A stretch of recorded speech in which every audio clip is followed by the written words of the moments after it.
Hey everybody, I'm Tom Vasel, and welcome to Look Back on the Dice Tower. This is where I go back and take a look at games I did a year, 5 years, and 10 years ago. So let's get started. First, a year ago, for Miami Dice, we did Luxor. Luxor was nominated for the Spiel des Jahres. It's just move pieces around in a circle to get to the middle. You build a little hand of deck. I just found it very okay. It was okay. Sam liked it a little bit more than me. It just didn't feel, there's some interesting things, but at the end of the day, it just felt a little lucky for me, I guess. We also took a look at Manhattan Project 2 Minutes to Midnight. I love Manhattan Project. I like Manhattan Project Energy Empire. This one didn't feel as cool as the first one. There's still some neat mechanisms to it, but there's a whole lot of take that and get in other people's face, which I didn't like. It took like the one thing I wasn't a big fan of Manhattan Project and made it the whole game.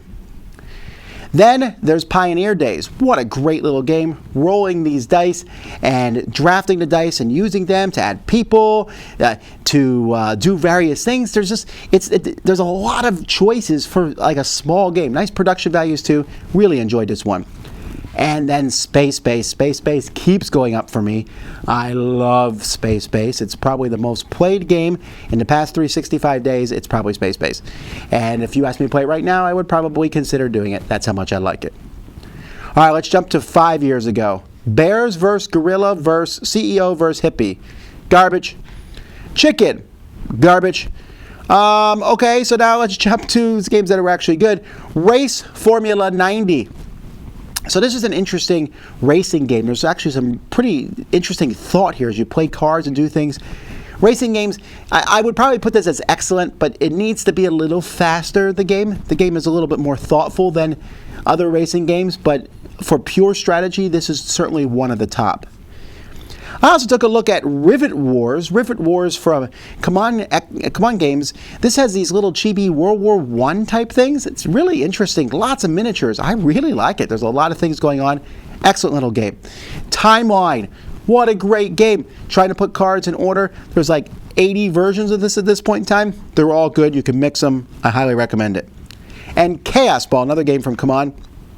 This was one from Eric Lang, where you have these 2, 3, or 4 teams all fighting each other, hitting each other, playing cards, trying to mess each other over. I like it a lot. I dinged it a bit because I just don't play it as much these days because there's a lot of other games that do very similar things. But of all the Blood Bowl type games, this is one of my favorites. 10 years ago, I took a look at Zitternix. This is a kind of a pickup sticks type thing where there's a ring around them and you're pulling the sticks out so it doesn't fall. Very one note, but kids will like it. Fuzzy Tiger.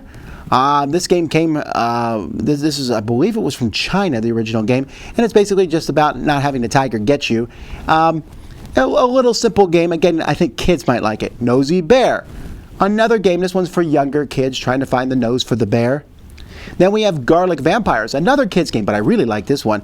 As you're moving this vampire around, trying to avoid garlic on top of these rails that are on top. It's a pretty neat, almost a dexterity style game. Pack and Stack. This is a Tetris style game where you have this truck and you're trying to put things into the truck, packing these different blocks in the truck to certain levels, fitting them in a shape. It's a pretty neat little idea. And then we have Commie Sato. This one just keeps going up for me. This abstract strategy game, every time I play it, I love it. It's a fantastic game. Simple, take a piece, move it as far forward or as far diagonally forward as you want. And the color space you land in is the color piece your opponent must move.